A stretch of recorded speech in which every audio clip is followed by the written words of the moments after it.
Hey, Peter, do you want to hear some trivia? Oh, mate, I love a good game of trivia. Guess what happens when a chook and two pelicans get together? What's that, mate? A clucking good time. That's right, you pelicans. The wobbly chook has jumped on board, keeping the bird presence strong. Whether you like a pale ale, brown ale, IPA, or a lager, the wobbly chook has you catered. Crafted from Yamba's finest chooks. Better still, Mick, how do we get some wobbly chook? That's easy, P2. Jump online at www.wobblychookbrewingco.com or pop into 26 Cole Street in the heart of Yamba. And have a clucking good time. Cluck out. Cuckoo!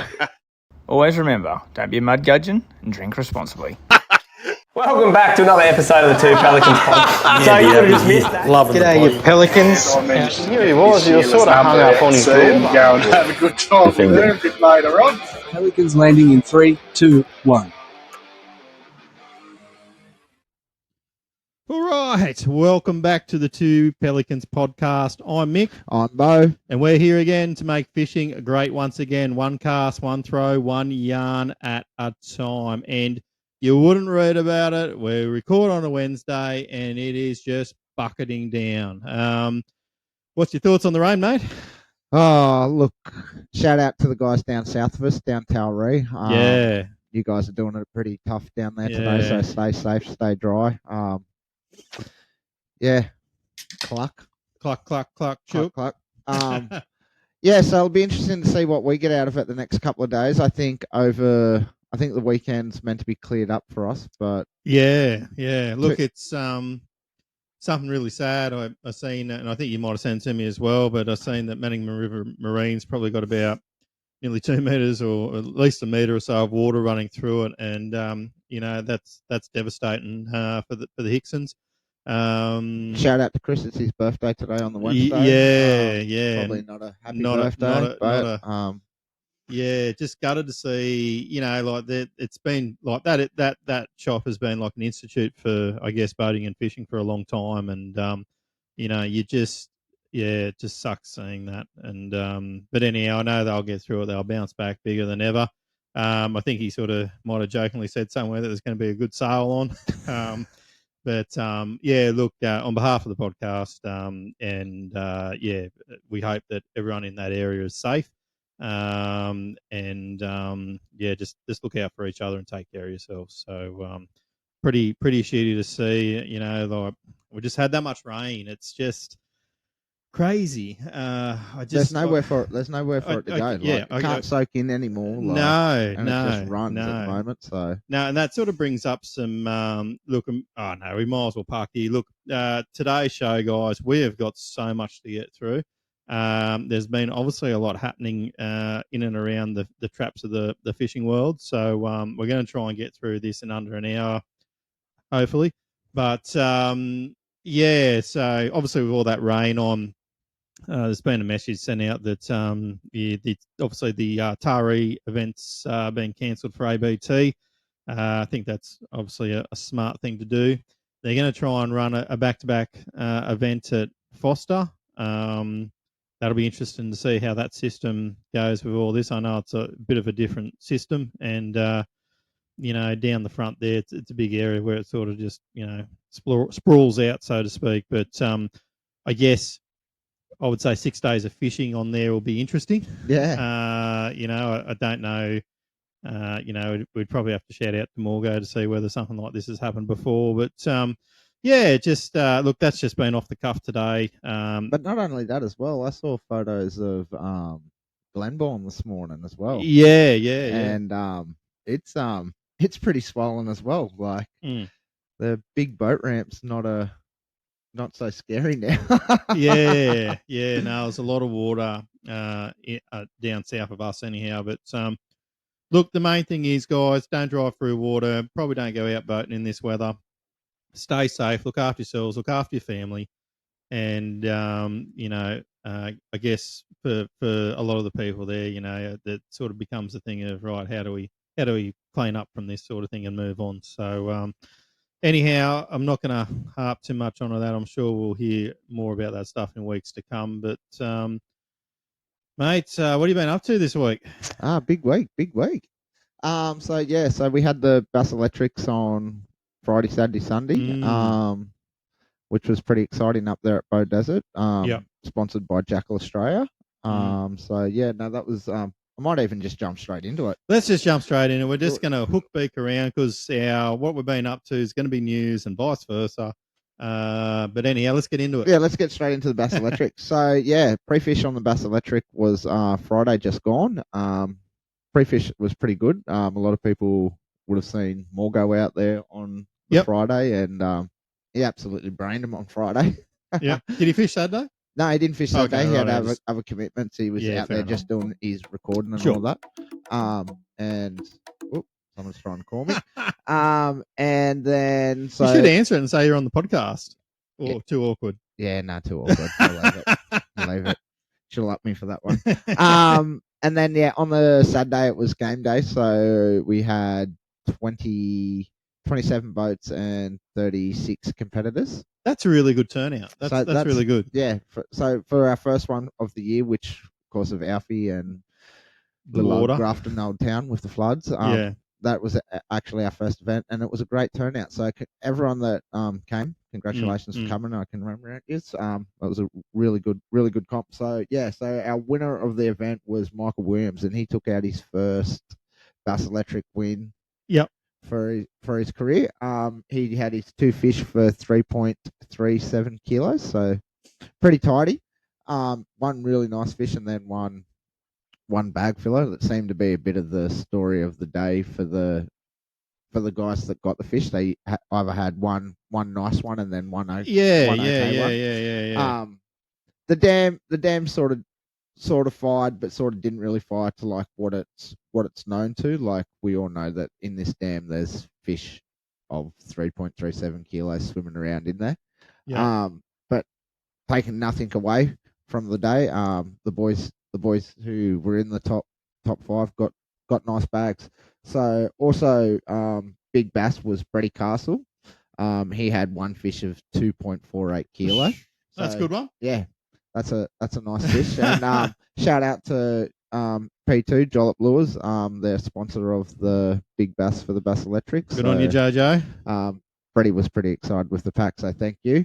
And then on Sunday we run a little dash for cash. So anyone, the main competition's sort of over, but Sunday's a bit of fun. So we all chuck in, whoever comes back to the boat ramp in the morning. We all chuck in $20 and we go out for 3 hours. Righto. And winner takes all. Mm-hmm. And it's not actually on weight; it's actually on length, just to make it easier. Yeah, right. So everyone can take off. Mm-hmm. And the winner of the weekend went to Adrian Wilson. So he he had a 40. I don't have the exact measurement, but it was in the high 40s. Yeah, high 40s. So right. Congratulations, Adrian. He's always a good competitor on that dam and knows it like the back of his hand. No, very good. And then also I might give a little personal shout out to Harry Watson. Mr. Jackal himself. He actually came and fished the event with Chesley, and he pulled 3rd place. Yeah. So I don't think he gets out to do too many comps. And So congratulations, Harry. But still has it. And still got it. Still got it. Don't you worry. And quite witty with a few jokes and that. That's the way. That's the way. It was a good day. So if anyone's wondering, on the 14th of June is our next event. It's at Somerset, proudly sponsored by Daiwa Australia. Shout out to those guys. Always looked after the show, so that's been good. They look after everyone. They look after everyone. Yeah. That's it. They do well. Don't forget. So 14th of January there'll be a 2-week pre-fish ban. Up before it. We'll be starting from the spit, and we'll probably be more than likely camping just below the dam or at the caravan park there. So stay tuned to Bass Electric socials. We'll have all the posts coming out soon. But a little bit of info on that, and awesome round on the weekend. That's pretty good, and great to see that finally the event got underway. The series got underway. So it's just been a horrid year with this water lying around. But look, I'll probably deviate from the Sunday there, because I think most of us know what we're going to talk about. And I was just doing a quick little shout out message. But yeah, definitely. I'll definitely I'll touch on that in a second. Sorry, guys. So so what have I been up to? I've been hooting around all week, working, moving kids around, and obviously fishing. The missus and I are considering about selling our jigger or palomino. We're sort of been to that stage there now where the family's definitely outgrowing it. And I think maybe I might have to put it on the market soon. So if anyone's interested in something like that, give me a yell, because obviously the car that we do have is set up to take it with GVM upgrades and all that. But anyhow, we're sort of thinking about just getting the family van and doing that sort of thing for a bit. So Nice. and I'll make like a poor man's jigger out of my canopy. It won't be as flash as the Palomino, but hopefully get me through on a few comps. So anyhow, I'll be looking into that over the next few months. So I guess the other thing that's on this week that some viewers may or may not know of is a Century Cove International Boat Show.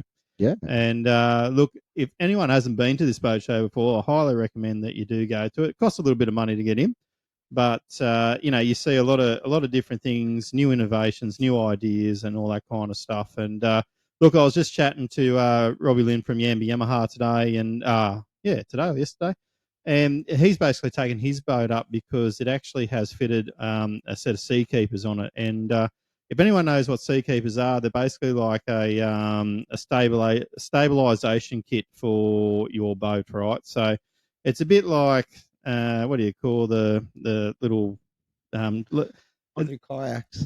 it's not trim tabs as such. It's like a little sort of thing that comes out of the bottom, but they've got to be sort of cut in or put into your boat. It's a bit of there's a bit of an art to it, but Robbie and the crew actually have got that sort of mastered. But it's an awesome system, because what it actually does is there's sort of like a gyro system that sits underneath the deck of the boat.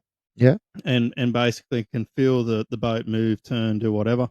And it makes them, I'm going to call them tabs, but they're not tabs. I'll probably get shot for calling them tabs, but they definitely don't look like tabs. They don't stick out like tabs. You're not going to put your foot on them, sort of thing, because they sort of are cut into under the boat. And so basically they make somewhere like 30 to 50 adjustments a second to stabilize that boat. And talking to Robbie and some of the staff there, it's better than having a glass boat. Yeah. Okay. Yeah, like it actually just straightens everything out. If you are interested in something like that, look, go have a look there at the Century Cove Boat Show. If not, contact Robbie Lynn at Yamba Yamaha. He'd be more than happy to sort of walk you through it and what it takes to make that happen. But I've heard nothing but praise about this Seakeeper system. And if you're an avid out-to-sea fisherman, I think that would be a pretty wise choice to get before you start thinking about going for a bigger bashing boat or something like that. You know what I mean? That's very interesting. Yeah, I remember YouTubing that. Yeah. So, Century Cove, I think it's on for 3 days. I don't know if it's on Sunday, but it's definitely on the Thursday, Friday, Saturday. Excuse me, I got to have a chook. Too busy talking. My throat's feeling a bit dry today. I don't know why. Might be coming down with something. Oh. So, anyhow, I suppose that sort of wraps up that stuff there. But I was going to say Bassmasters at the Sabine there. Look, Carl got off to a pretty good start there, but I was just trying to is it the guy Schleppler? I think won that one, and was was it Paddy Walters? Anyhow, then one of them two guys come first or second, but a frog and swim jig. That's one, yeah, frog and swim jig. I guess like Carl sort of made the cut of a check and that, and but But he was going really good on that first day or so, wasn't he? Yeah, I think he was smashing nearly it. in the top 10, wasn't he? I think Yeah. he was in the top 10. In yeah. top 10. Yeah, so anyhow, but no, as usual, he keeps grinding away and keeps going hard at that. Yeah, all right. So I guess we might just jump into the Sunday. What did we get up to on a Sunday? You're probably asking. Well, we went and done the QTS Battle of the Border. Yeah, That's border, what it was. yeah. Battle of the Border. State versus state, mate versus mate. Brim challenge, and look, I think I'll just walk you through my day because it was a pretty funny one but shitty one at the same time. But then, we'll definitely get your intake because Bo and I sort of fished in different boats and for sort of reasons that were all good. But so we've turned up at the boat ramp and needless to say, Bo was there. How you going, mate? Yeah, good. And these guys have driven back from the Bow dam. Desert. Bow Desert. From Bow Desert. What time did you leave? Oh, about 1:30 to 2 o'clock. We And- sort of left Bow Desert and And what time did you get to bed? I went to sleep probably. When did I message you? About 5:30, 6 o'clock, maybe. And I think I slept for about 5 hours. Had 5 hours sleep. And Did then, ya? Yeah, I actually had 5 hours sleep. And Wow, then, I'm impressed. yeah, no, I needed it because I didn't sleep the day before. I did a wedding Friday night. Oh, okay. Drove straight up to Bow Desert. Right. Got to the gate at 4:30, and then boys started parking in, and then, oh yep, we're doing a comp.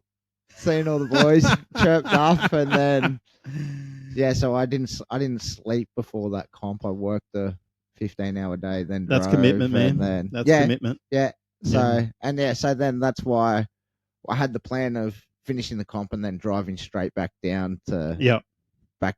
At least I was going to drive to Yamba and then just throw the tent up and stay at Yamba for the night. And that, but then not sleeping the night before. I needed to close my eyes. So, makes sense to go that way about it. That's for sure. So then we flew down Leslie Mountain and. So, where was the boat in all this? The electric boat. The electric boat I dropped off at a mate's place in Yamba. Oh, okay, cool. Because I didn't want to leave it. Yeah. All loaded up. Left it at his place and then came around, parked it. Phil picked his boat up on the way down because his place off that mountain is like right near it. So he. So so not trying to say where Phil lives, but where's he? Does he live in the Northern Rivers or does he live? He's that Austin. I think he's that Austinville area. I don't exactly know where he lives. He's like that. He's somewhere in there. He's in that. He's in that area, so he could shoot down, pick the boat up, I could come down. Yeah, and then so it was a bloody mission. I bet you it would have. But we got it done. Yeah. Like you're on a high though. When I seen you, like you're pretty pumped to go brim fishing. I'd have to say. I was pretty excited and 3 Red Bulls in. So.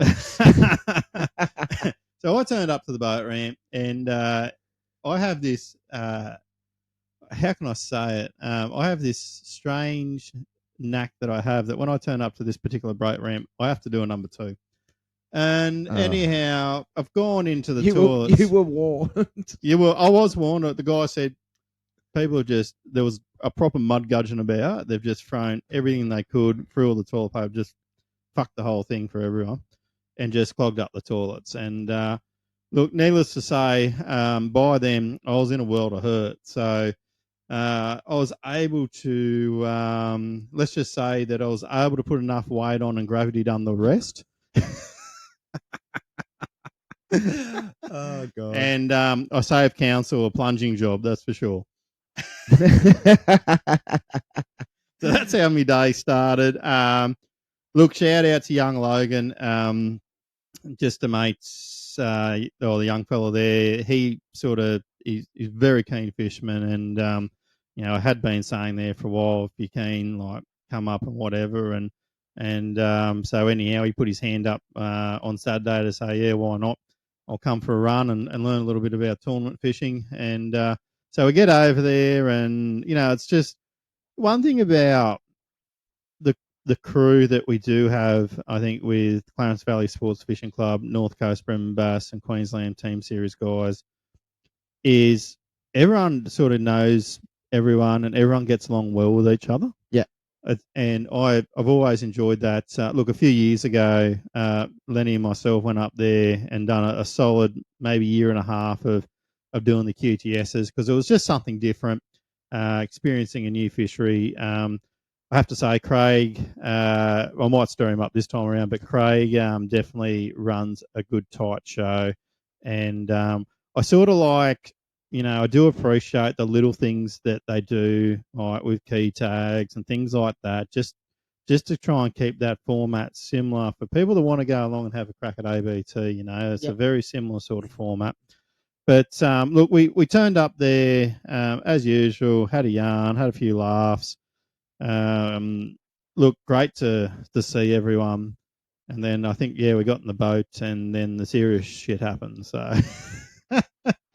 well, not much happened for me, but yeah. So anyhow, we went downriver to start with just to sort of see if we could figure something out. I didn't pre-fish, might I add, and neither did yourself. You're obviously up in Queensland. No. I guess I'm not saying or everyone did, but there was a lot of guys that done a bit of pre-fishing, I think, on the Saturday.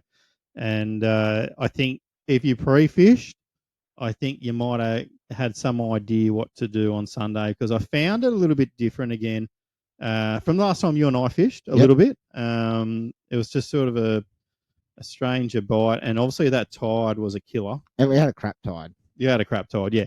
So, but anyhow, I went down the front and look, I did not find them, and I probably wasted an hour too long down there. I shot up to Palmer's Island, ran into you were braining them. And funnily enough, we just couldn't keep the hooks in a few of them. And what we did keep the hooks in when they were small. So anyhow, I'll probably leave it to that point of the day. I think we got down there at about 8 o'clock or whatever. But look, what were your first impressions at the turn up of the ramp and first hours of fishing? I was excited because I donated at Whyalong. Mm-hmm. I got a big slice of humble pie, so I was happy to come down and play with brim. I've got to say I've been bitten by the brim bug. Yes, it's hit me pretty hard actually. I'm really enjoying cranking rock wars. So our first thing was let's just shoot down to Palmer's. Yep. The last couple of comps, Phil has fished, I've fished. We've sort of fished Palmer's a bit, and we've caught bags from it. Yeah. So yeah, I just went in with some spikes and some barambas as last time. Yep. And worked them a lot slower, so I wasn't getting into wasn't digging into the rocks, losing my lures like I was last time. I was probably fishing a little bit heavy-handed last time, like working it hard, biting into the rocks. I think that's might have been one of the reasons I lost so many. I didn't lose one lure this weekend, which was pretty cool. Yeah. But like we literally had our bag in 15 minutes. Yep. Of there. Like it wasn't huge. It was 28s and 29s, and then we slowly filtered through and ended up with a bag of 30s, and I think our biggest was like 33, 34 centimeters. For 2.3 kilos. Yeah. Okay. We also snuck down around into Palmer's Channel where the bridge is there. Yep. And fished the bridge and just up around the corner to the houses where there was a few little man-made docks and that. Yep. We got some nice. We got 2 upgrades in there. Yeah, nice. I found a new spot for some EPs that we'll talk about. After. I got like a 44 or 46 centimeter EP. Nice. That was nice. I thought when it hit, like it was in a brim spot. Yeah, okay. And you were thinking, this is it. This is it. Yeah. I was yeehaw and yahooing, and then when I saw it, I was Devo. Yeah. And I was like, you stinking. And then I'm like, oh, how the times have turned. Yeah. So yeah, that was got some nice flathead as bycatch on that last cast around the corner of the marina there. Got a 62 centimeter flatty. So Very good. but Very yeah, good. how fun was that wind at the end of the day? Yeah, no, it wasn't real fun. Yeah, so I guess if I go back to my first hour there, I think we only got a couple of fish at Palmer's. Went down to Collis's, got one. But at Palmer's there, the young Logan was doing some blading and wasn't getting a lot of hookups, but he got two that I think really could have helped our bag and just couldn't keep. I think he got smoked by one and then couldn't keep the hooks in the other one. And then likewise, when we got to Collis as a wall, I did the same thing. I couldn't keep the hooks in. But you bring up a really interesting point about the heavy-handed thing, right? Yeah. And the types of lures. So, a couple of weeks ago when we fished, I think we used some of the Baramba stuff and I was using some Jackal stuff. Yep.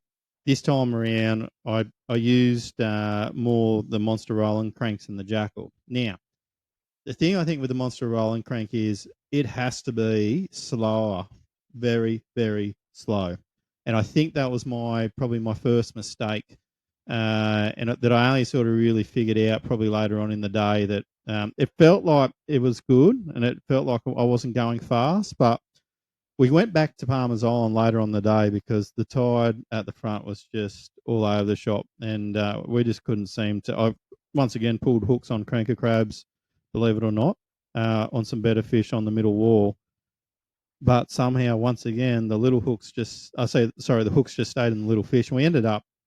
Oh no, I sort of think we probably got 15 undersized bream, which was bloody disappointing. But anyhow, getting back to the slow rolling concept, like I think that particular lure has to be slowed down even further again. And when we went back to Palmer's, did that, and then got a couple of fish straight away and filled the bag. So took me too long to figure that out for some reason. I don't know why. I think sometimes too when you're just cranky, you just whine hard. You know what I mean? Yep. I wasn't cranky. I was frustrated. And it was sort of hard too, like a bloody hard day.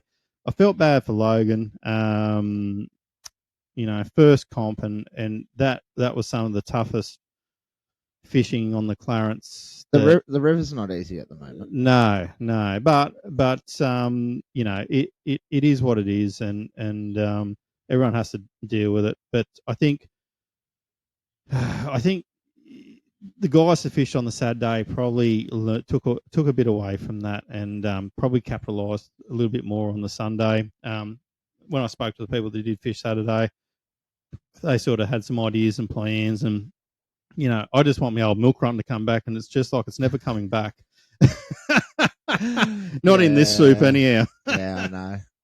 And I felt like that a while ago with me bass. Like I've got a milk run with me bass, and it just paid off every time. And then sort of this year, it's just went. Yeah. And this is where you got to learn and adapt, and one day, some of us will figure that out. But look, full credit to Queensland and some of the Queensland guys. Top three to them guys. Done. I'd say, look, I'll pick on Joel McKenzie a little bit. It looked like he didn't move too much. He just sort of stayed there and just keep working, a particular part. Collis is there. We heard from Steve Wilson how he got him, which I had to give myself an uppercut because it's sort of how I would have liked to fish at that time of year, and it's not usually somewhere that I go out in that front middle reef, but he made it work. And look, I think Simon Wilson, them guys are out there as well. But anyhow, it was good to see some guys get some good bags there. I wasn't, and I do apologise for the guys that won, but I did message Craig there. I swear to God, I messaged Craig, and he just hasn't got around to getting that stuff up. He's just been too busy at the moment with work and all that, so to get up all the results and the breakdown. But I guess, look, got back to the ramp. I think we only weighed 1.9 something. But once again, it was good to sort of sit around, have a few beers. Well, I did anyhow. I had a few chooks. It was a hard day. I needed a chook. I think I forced one down your throat too. I needed a feed.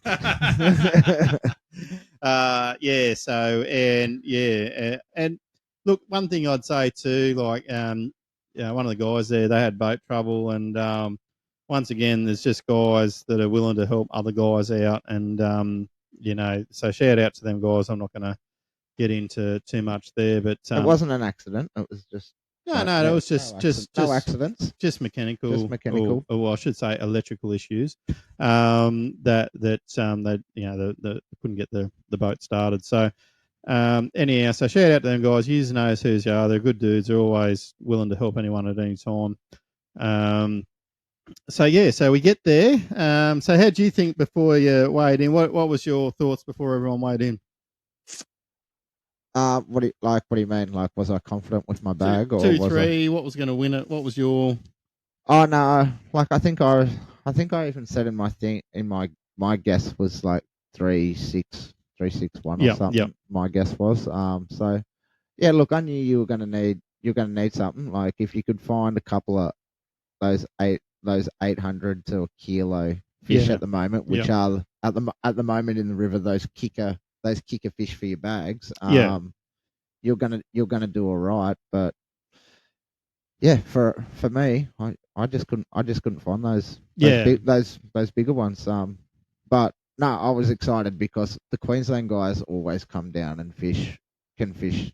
They're good fishermen. I'm not going to take anything away from it. Not at all. And like, it would be good if we had more New South Wales guys reciprocate that support. I think this time around, I don't know if they had as many as they have in previous years. I think, how'd they work? Was it just 8? I think it was, I think so. From the top total, it was Queensland's best 8 against New South Wales. Yeah, look, I don't know how many Queensland teams are there, but like, they always turn up. They're always great and they're always competitive. And anyhow, so they had the top 3, and now this did happen, and we'll talk about this. And it was decided that Queensland had won the series, and my first thoughts were, you know what, fair enough. The top 3 teams got 3 kilos. Yeah, Queensland went 1, 2, 3. Close enough, or top 3. They got 1, 2, 3. So I didn't think much of it, and lo and behold, I guess Craig has always been a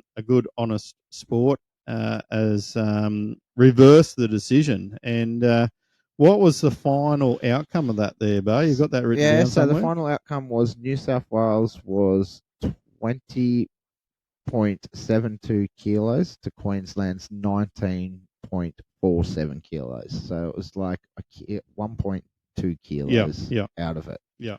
So, you know what? Shout out for being honest, Craig, because I just accepted that. Yeah, no, I took it on the chin too. When you go top 3 podium, all 3, it's sort of like, well, congratulations, well done. 100%. You sort of deserve it if you're going to come down. Yeah. So, look, there's always been a little bit of controversy about this sort of stuff. I think I made a bit of tongue in cheek there the other week about how Duffy used to sort this stuff out, but you could just see how easy it is that you can mix it up, I suppose. Oh yeah, and under the pressure of like the time frame too, of like, it was hard. Yeah, the weigh in, like there was 40. I think there was like 42 boats, and that, like, so 40? that's like 40 bags that have to get weighed in, which takes its time, and it was windy. It wasn't great there. It was horrendous. I was going to say, I was a little bit tongue in cheek, obviously, but I think when the guys got their fish in the bag, they just needed to fold the bag up because they left the bag up and wind's just blowing it and the scales wouldn't settle. So, yeah, and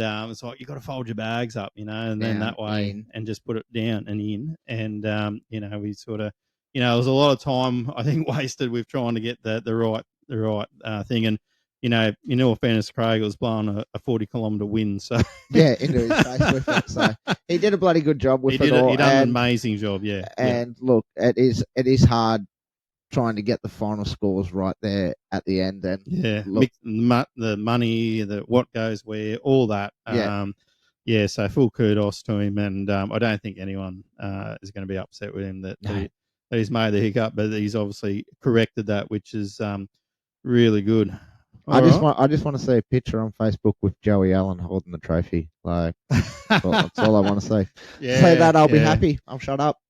Look, Craig, I'll be up in Queensland this weekend. If you want to hand back the trophy, I'll bring it back down into the right states, and we'll go from there. Yeah, I like that. That's good. That's good. The challenge is set, Craig. All right, now look, we've had something sort of pop up. Really recent, probably like within the 24 hours. I don't know. I was asleep and then woke up this morning with my phone just blowing up.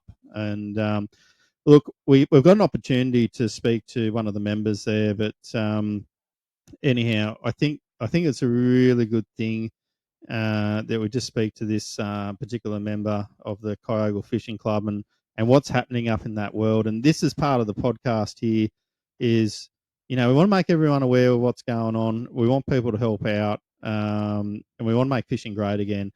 And if we get some good community support here, I think things, eventually will happen, and hopefully some good news can come of this. But look, Bo, I'll let you do the little introduction of what you got there.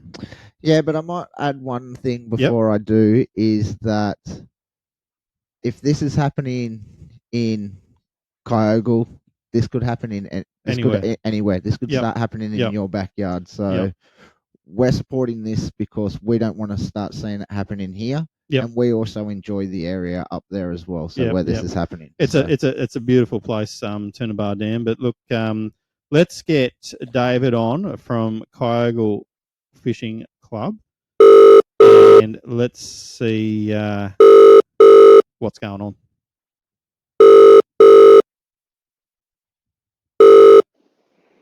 Hello. Hi, David. You're on the Two Pelicans podcast, mate. How you going today? Yeah, good, mate. Not too bad. Not too bad. But not some great news, obviously. No, it's not real good at the moment. No. No. Look. Obviously, this sort of blew up on my phone last night when I think I was counting Zeds or dreaming about unicorns. But look, would you like to fill the listeners and the viewers in on what's happening in your neck of the woods? Yeah, we've had a bit of, over the last little while, had a bit of correspondence with New South Wales Water about our campgrounds there at Bells Bay at Toonabar. Mm-hmm. And, they've had a meeting yesterday with our president, Barry Reeves. That they've found a few issues. They've done an audit and they've found a few issues with the house, like the light circuit in it's been condemned, and our road in there's not the best, and an issue in the campground with one tree. And so they've sort of thought, they've thrown it in a too hard basket or don't want to pay for it, and they're going to close the gates on us. Yeah, okay, right. Yeah. So when you say close the gates, when are they going to do that?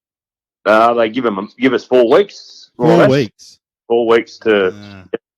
So it seems probably something really get it done quick, so there's not much backlash sort of thing. But yeah. Now, look, I might, if it's all right with yourself, can you explain the history of Toonabar Dam and obviously why it's so important to that community up there and abroad, the fishing community in general abroad?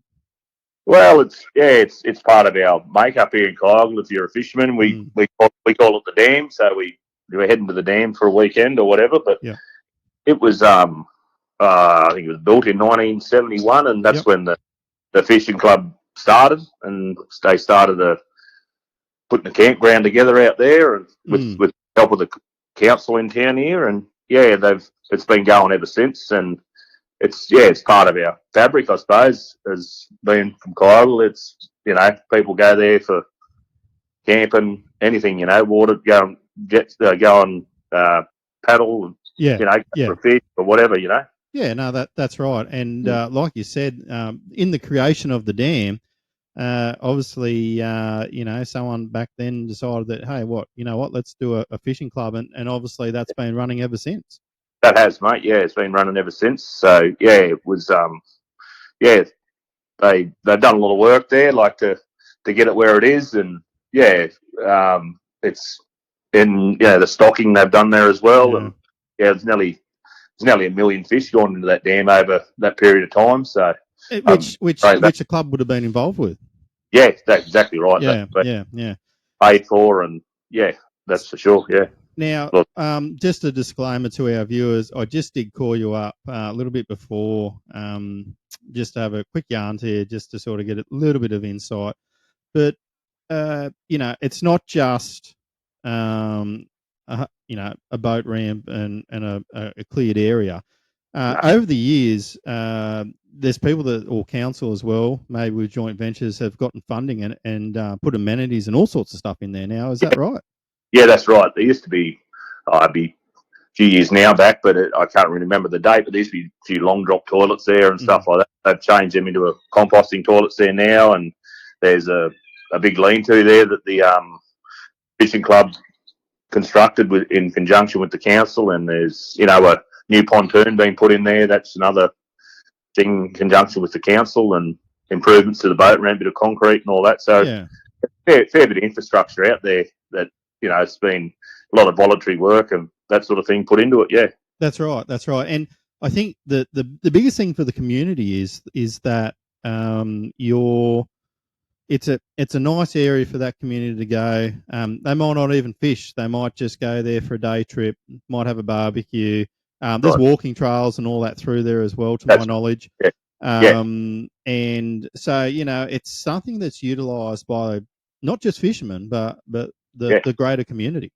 Yeah, families and everything. They're like the bird watchers and all that sort of thing go there, and it's well, even my little family, we'll do it often. We'll have day trips there, and me and my two boys will fish for the morning, and the girls will meet us out there, and we'll have a barbecue, and they'll spend the afternoon with us. And it's it's a nice relaxing spot, and it's be a shame to see it closed. Yeah, that's right. And I guess, like you guys, if people don't know where Kyogle is, what would you be? Just under 2 hours to the coast? No, to Evans, probably our closest, probably a bit over an hour to Evans Head. We are. So, is it? Do you do the speed limit or? if you go on fishing, it's pretty quick. So So look, obviously we're seeing online. Someone there's created a petition. Would you like to just tell the viewers and listeners a little bit about the petition and what some of the things that the club is trying to, try to get through to obviously Water New South Wales and potentially other stakeholders? Well, yeah, what we're our real thing with the petition, it's an online thing. So if you go to the Kyogle Fishing Club web Facebook page, you'll be able to click on a link there and and just put a vote for not getting it closed. There's a bit of a spiel there on it all, and that's more or less what we're trying to achieve, to get the numbers there. I think it was up to about 1,400 so far. Yeah, so what's that, 1,400? When did that petition start, David? Last night. So that's a great response from the community. And look, to our listeners and viewers, it's also up on our social media site too, so you can just click the link and follow through there. I think there's some sort of donation thing there as well. Is that right? Yeah, that's right. Yep. So I'm sure that the Pelicans will throw some money into that. But so I guess if this closes, what does it mean to the community? Where do they go? What do they do? Look, I'm not going to pick on Casino here, but if anyone's looked at Casino's boat ramp and that, it doesn't look real flash. What do you guys do from here? Well, that's the big thing. Our fishing club is that's our base. That's where we go. We hold our outings twice a year there. Mm-hmm. That's where everything is. We do everything there, and in that it will probably, we won't have anything. We won't get people won't go to the coast and stuff like that. I can't see, but it'll sort of close our fishing club, and realistically, that's probably the crutches of it. Like, it's just it'll not just close the campground, but our fishing club will probably fall by the wayside a bit too, which is not real good because we've got a lot of juniors there, a lot of families, and it's that's right. Won't be a good thing. Like, what sort of members do you have? And we'll just start with that question. Then I've got probably a comment after that. But what sort of members does the club have? How many members? Members, off the top of my head, I probably wouldn't be able to give you a number, but okay. it'd be it'd be around 100 members. I'd imagine. So yeah. And that's the thing. So what people will need to understand, especially in regional areas, that these little clubs do a lot of stuff for not much money to start with. Yeah. And these clubs are where, I think more importantly, juniors get involved with some sort of form of basic competition fishing. So it's a great ground for, and if someone wants to get involved with fishing, or wants to learn more about outings or family fishing club, that these are the clubs that people look to start off doing it. And I come from one here in Grafton where I think my old man's still the weighmaster or something, but I don't know if he's even the president anymore, but I know he does a bit. But look, long story short, I cut my teeth going to that pub and watching the weigh-ins and then having a crack myself. So it'd be very similar for a lot of fishing clubs out there in regional New South Wales. Yeah, for sure, mate. That's we base ourselves on a lot of juniors, and we focus a bit on it too we have a family fishing outing once a year, and it's all that reason to get those young anglers catching their bass and measuring them and letting them go safely and stuff like that, and then that's right. And there's prizes at the end of the day for them, which they really like. Everyone loves a prize, don't they? That's it. What? Look, away from that, what sort of economic loss would this area have? And I obviously don't want to get into what the lease is, what the cost is, all that kind of jazz. But I guess the thing is for me, just for example, living here, and I have to be honest with you, I haven't been up there for at least 10 years now. But if I'm going up there for a weekend, I'm probably going to stop in at Joey's at Casino Outdoors and Disposal, and I'm probably going to go grab some stuff and go out there. So we're essentially not just talking like just the Kyogle LGA. We're looking at surrounding LGAs that people might go, well, geez, I'm not going to go there. I might just have to go to the beach or go to another river or whatever. You know what I mean? Yeah, it's like we see a lot of boats pulled up in town. Like they'll come through for the day, grab a pie at the bakery or something from the shops, or coffee or two, and they keep going. And I'm saying that about Joey. He's he sponsors our outings as well. He's a good man. A very good man. Yep. And it will impact. Like you always see a fisherman uptown when the weather's good and it's not pissing down rain. It'll be just those small businesses will, they'll miss those little bits and pieces. Every little bit counts, I suppose. That's right. Well, it definitely counts in small communities like Kyogle. You know what I mean? Like, they are relying on obviously the locals, but a lot of passing traffic and tourism, aren't they? Oh, for sure. That's the big thing. That's our busiest. If you come through Kyogle on the weekends, that's our busiest days. You see the towns, humming from just passing through traffic. So yeah. All right, David. Look, is there anything else that you'd like to add before we wrap that up? I think we're pretty much covered. Yeah. Okay. All right. Yeah. Just thanks for letting me on and that sort of thing. It's been good. And just your listeners to get on there and get on that petition and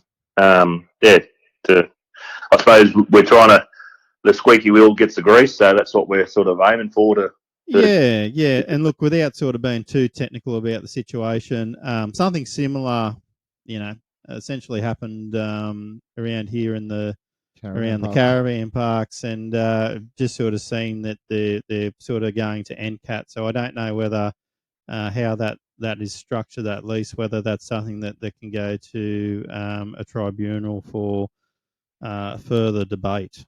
Yeah, we've got a few councils on board and that sort of thing, so they're behind us. So that's awesome. Yeah. I think as many stakeholders that you can get involved, whether it be local and state as well. I think that's definitely a great thing to have behind you. So sure. Look, on the behalf of the two Pelicans and our viewers, we wish you good luck. Hopefully we'll keep in touch and just sort of see how things are going. And hopefully someone reverses this decision for you guys. Yeah, that would be great. Great, if that sort of happen. But thank you very much. All right, thank you, David, and we'll catch up soon. Righto, see you later. Cheers, bye. Bye. See you.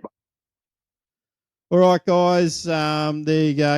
You've heard from I guess someone that's passionate about fishing in their local area, getting camping grounds and that taken away from them.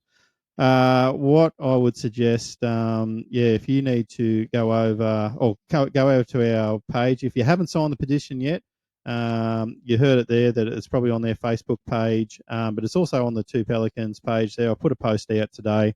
Just scroll down, you'll find it.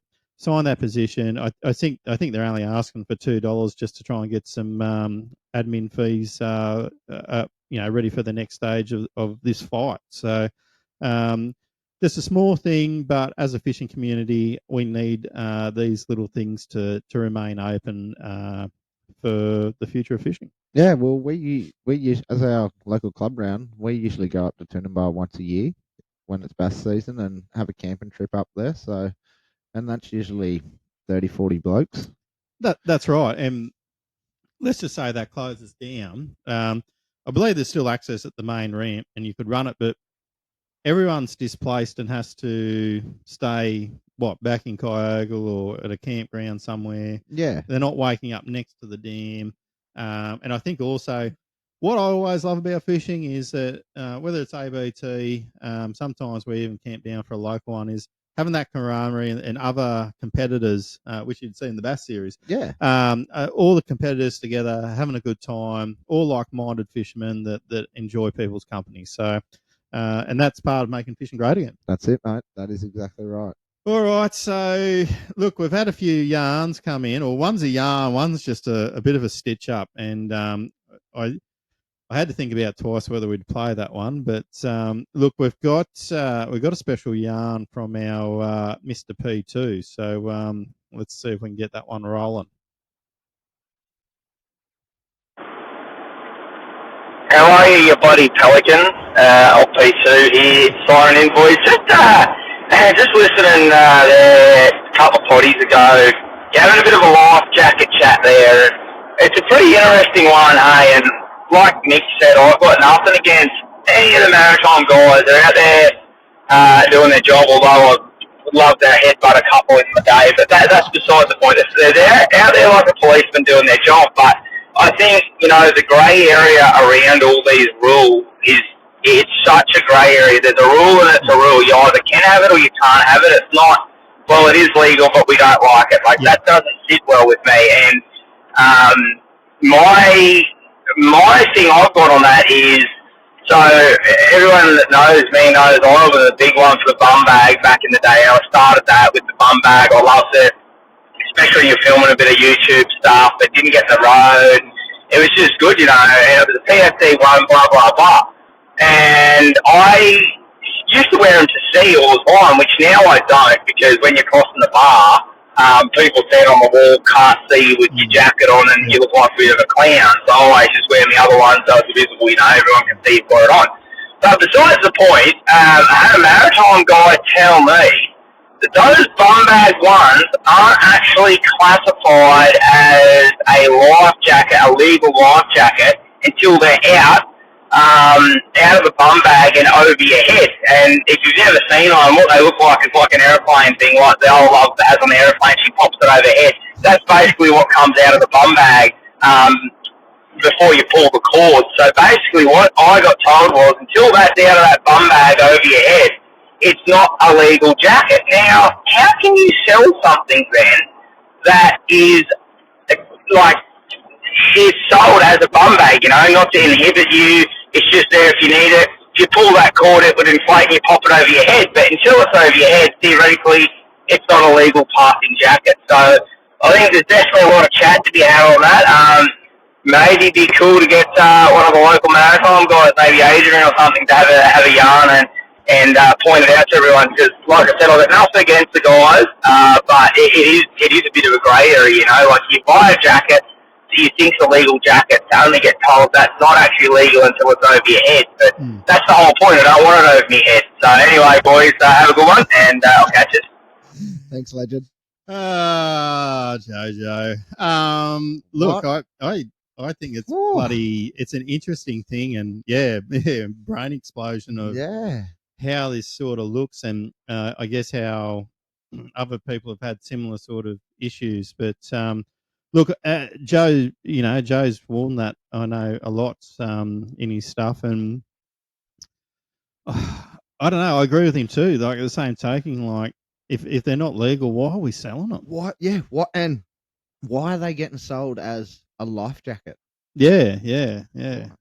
What could they else be? I don't know. Yeah.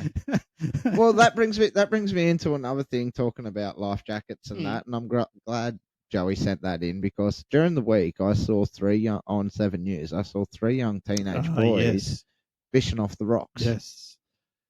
And it just got me thinking how easy they got swept in that. And I honestly think if we're rock fishing, we should be wearing some sort of flotation device, because as you saw, one of the boys went to go help his mate, and 3 seconds he was in the same situation up Shit Creek Lane without a paddle. Yeah. Both struggling, scrambling up the rocks. Yeah. One, that life jacket's gonna cushion a bit of that. The barnacles and that. Probably pop. Probably pop. Yeah. And that, but I just thought that. Look, and I've fished off the rocks with no life jacket. I've went in. My brothers went in. I've had to help my brother. My brother's had to help me. We've been in some shit situations. We all have. Yep. But I don't know. Maybe I'm just getting a bit more mature as I'm getting older.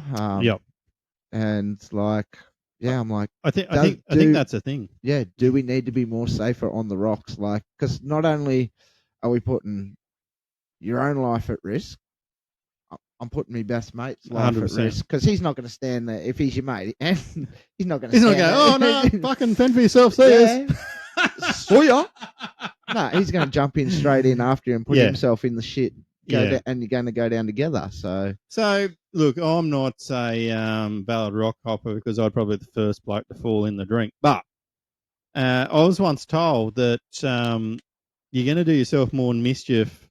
You're better off trying to get out and getting to the beach or wherever you are safely than trying to get back on the rocks, because that's where the damage and the real danger happens, is when you're trying to get back in and the swell just, end up headbutting something. So, but anyhow, maybe, but I definitely agree with what you're saying.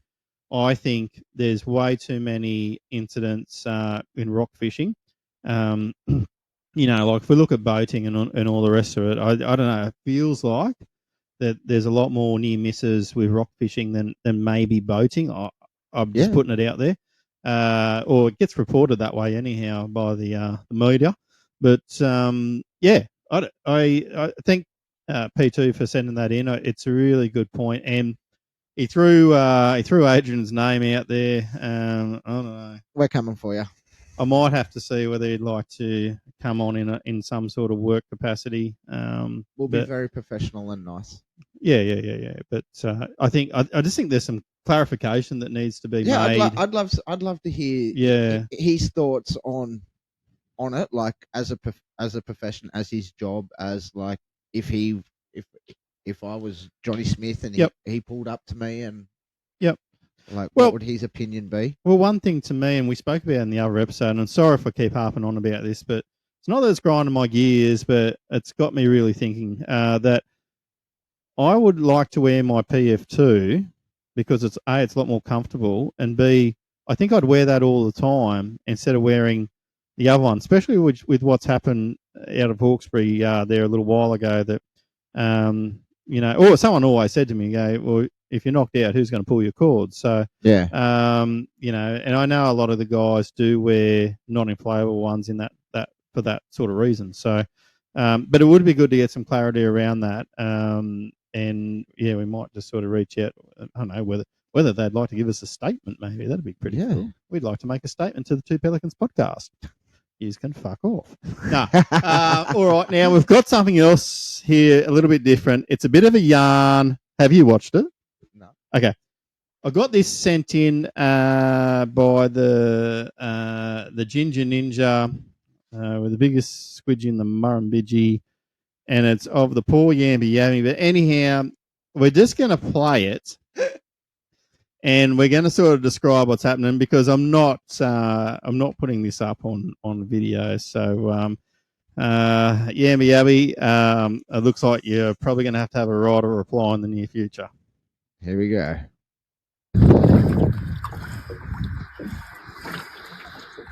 He's definitely wrapped a lot of line around his propeller. Yeah, a lot, and he's in the drink. He's in the drink, sorting it out.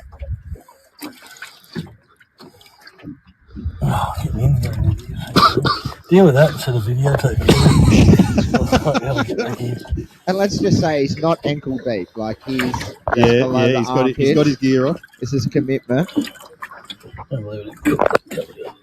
Grab scissors.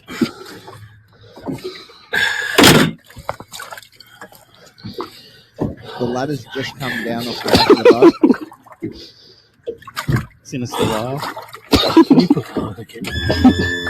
putting the trim down to use the boat as an extra step up. This is not pretty. Oh no. Oh.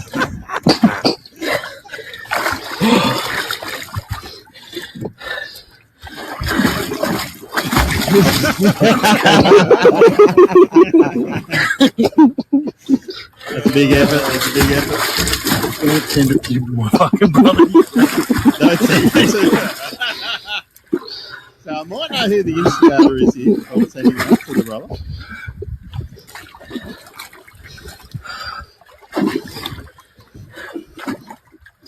Let's just say that it's been a hard effort to get back into the boats, and we might just cut it there. And I might add, when I said that he was deep in the water to about here, no, he was probably in about that much water. The rest was mud. Oh, that looked like the suction was deep. Oh. I reckon that's a Lake Willowaya special, actually. Yeah. Looking at that, and knowing how the Yamby Yabby operates, I'm going with that anyhow. So that was thick. Yep. So Yamby Yabby, you can blame. I'm gonna have this assumption here that might have been your bro that took that video, and I'm assuming then that she's definitely sent it to the Ginger Ninja with the biggest squidgy in the Murrumbidgee. Well done. We love that. Look, guys, we've done well. We're just over an hour now, but mate, have you got anything else to add in today's episode? I'm just going to have a little shout out to two local guys here in Grafton. They've worked their asses off last week to get me in comps and get me ready and all that. So shout out to Rick Goff. Goffy. Yeah. Always willing to help someone. Always out there helping me with my electric boat and lights and everything like that. So you're a legend, man. I really appreciate it. Mm-hmm. And GJR Sheet Metal guys did an awesome job on my battery boxes and that. My batteries didn't move all weekend, fanging up that mountain doing 120. So that's awesome. Awesome. Thanks so much, guys. Yeah, GJR obviously looking after me as well, and they always do a stellar job with anything that they touch. And your boat's no different. I might have actually seen it there the other day when I walked in, and yeah, so just good dudes. Know their stuff, whether it's boats, cars, or housing bits and pieces, anything you can think of that's metal. They'll do it. Yep, they'll do it. So, thanks, guys. All right. I think that nearly covers us. I think we've spoken about everything. Look, we'll probably we'll have a bit more of a yarn about the week and the flooding issue that we've obviously got down probably in our next episode. I think fishing wise, it's going to be a very quiet week. The weather looks pretty ordinary, and I don't think there's too many things floating around. So I'm actually going to try sneak out to Red Rock Friday night.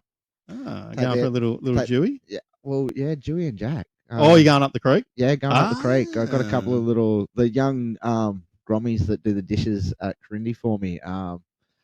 Local intel? Yeah, on the weekend they showed me 3 pictures of 360s that they got, and I was like, "Yep, I'm going up there." So, all right. Sounds like a good idea. Yeah, no, I'll be up there, and I'm really interested to see the coffee rock structure on LiveScope there. So I've seen it on a couple of other sounders, but I've never had live there, so this will be the first time I've got live there. So it's pretty awesome. It should be fun.